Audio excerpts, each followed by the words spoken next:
John Sifton is the Asia Advocacy Director at Human Rights Watch and joins us now from New York. Good to have you with us.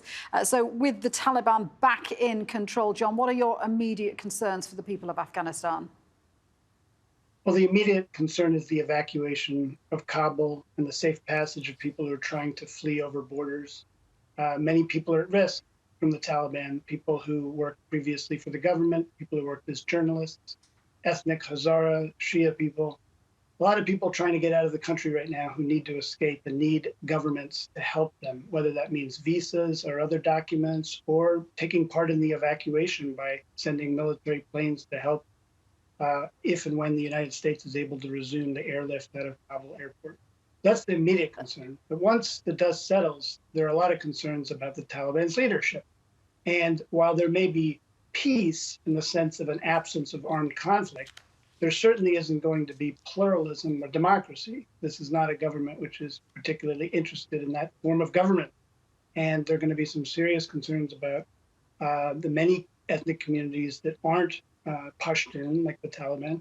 And women and girls are going to have serious problems going to school, going to work, doing ordinary things that human beings want to do, which the Taliban says you can't do unless you're either accompanied by a man or you're just unavailable. So these are the concerns we're facing right now. There are retaliation killings that need to be documented. The Taliban itself needs to get its own troops under control, but the situation is extremely fluid and we don't know exactly what the next few days are going to show. What do you make of the fact that the Taliban leadership and delegates in Doha and Qatar, speaking on behalf of the Taliban, are saying that they will protect the population, that they will respect law and order, and that they want to form a government with international relations with other governments? What do you make of that?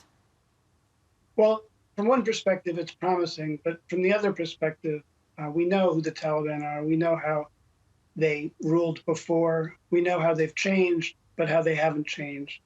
And what we know is that the security that they talk about is the security of a graveyard. It's a security in which everything they say is the law, and people who don't do what they say are punished severely.